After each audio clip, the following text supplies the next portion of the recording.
Okay children, let's come to the last topic of this chapter. Expanded notation of a number in scientific notation. Okay, in the first case we had done a number is given, an expanded form is given, then convert it into scientific form. Here in the question, scientific form of a number is given, we have to convert it into the expanded form. It's very easy to solve this one. Here 10 raised to 4 can be seen. It can be expanded. 4 zeros will be there. Okay. Then multiply these two numbers. After that, we can put the decimal by checking the decimal number here. That is, 2 places are there after the decimal. So we have to leave 2 places from the right. 2 zeros will be gone. Then after that insert the decimal. So the final answer is 31,600. So our first step means we have to expand the number which is given, that 10 powers of 10 can be expanded first. Then after that multiply the previous decimal number. Then to that product we can insert the decimal by checking the places after the decimal.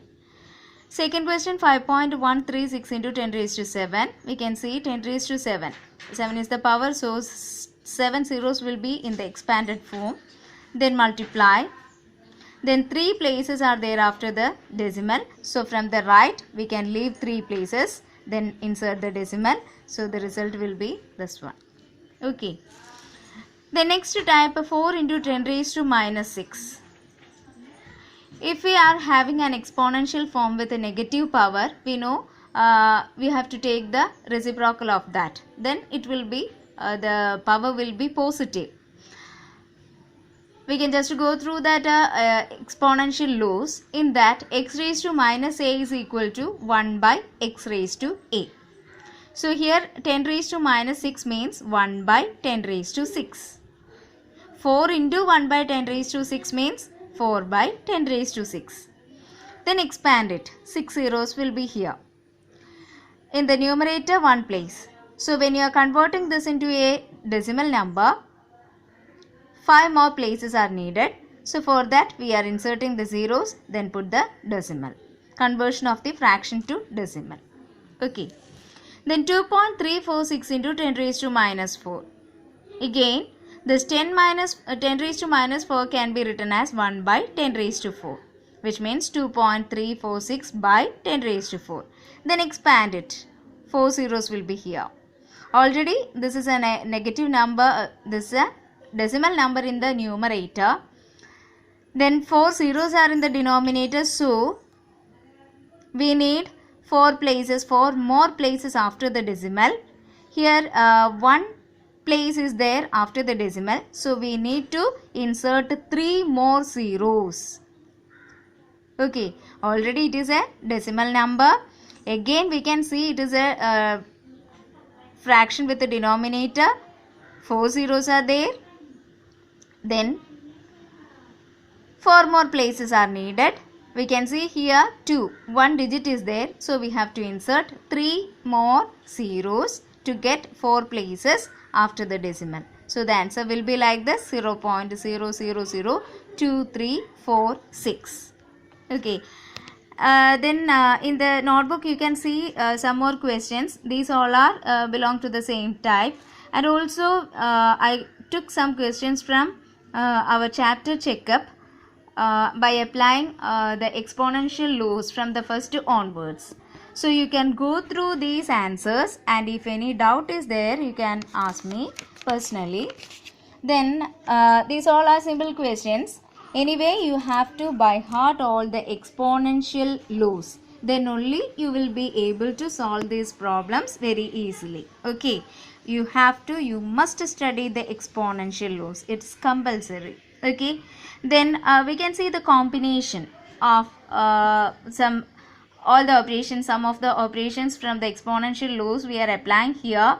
You see 27 whole square into negative m whole raised to 5 n square by 18 cube into m cube n.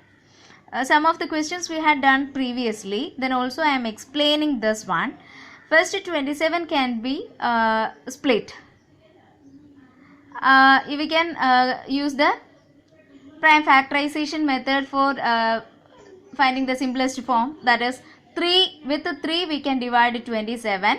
So 3 into 3 into 3 is 27. Okay, 3 into 3 into 3 means 3 cube. That is written here, 3 cube. And already one square is given, so the whole square. So it will be read as 3 raised to 3 whole square. 3 raised to 3 whole square. Then what is the result for this? 3 raised to 3 into 2. That is 3 raised to 6. See this? 3 raised to 3 into 2.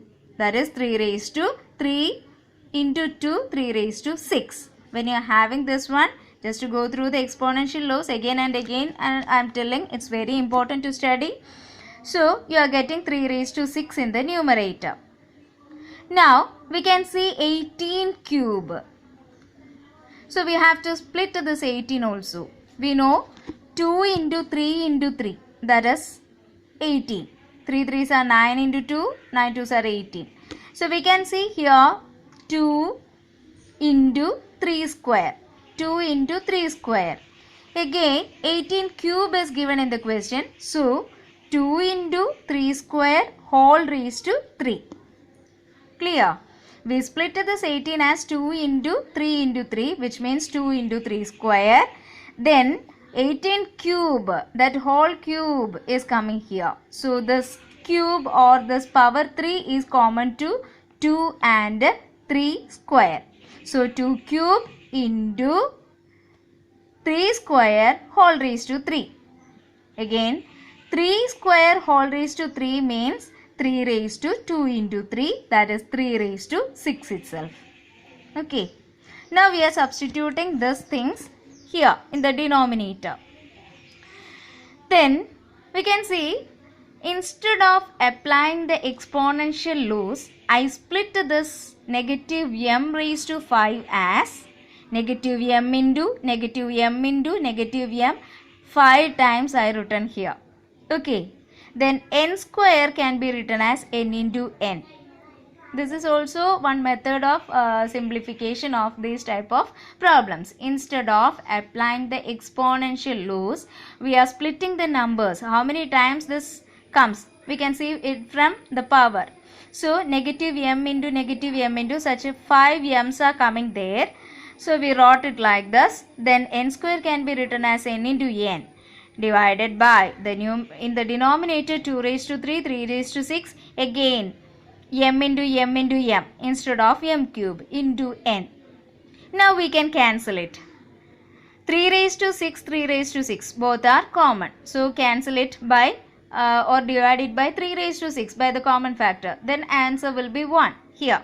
3 raised to 6, 3 raised to 6. Okay. Then each m can be cancelled. M. So 3 m's can be cancelled from the numerator and denominator, but this negative one, we know m divided by m. Any number divided by the same number, 1 will be there, and also within this negative sign, because here it is negative. Then each n can be cancelled from numerator and denominator. Then we can find the remaining things from the numerator. So here negative is there. 5 negatives are coming here. So when you are taking the product of 5 negatives, the product will be again a negative number. Then m into m, 2 m's are coming. So m square. Only one n is remaining in the numerator. So negative m square n in the numerator. Then see the denominator. Only 2 cube is remaining. So it is a fraction form with a negative m square n by 2 cube. This is the final answer. Okay. And the homeworks which I am giving as chapter checkup, you can do it full because it is very important. You have to do it. Okay. If any doubt, you can ask me. Then anyway, I will send the answers which questions need more steps that I will solve and send to you. in the next online class, that live class, I will ask the questions. I will give some more questions to do. So before that, you must study. A small test paper also will be there. Okay, a small test paper will be there. You must answer it. So before that, you have to go through the exponential laws, study carefully, write and study, then complete all the exercise, and in between if you have any doubt you can ask me. Okay, thank you.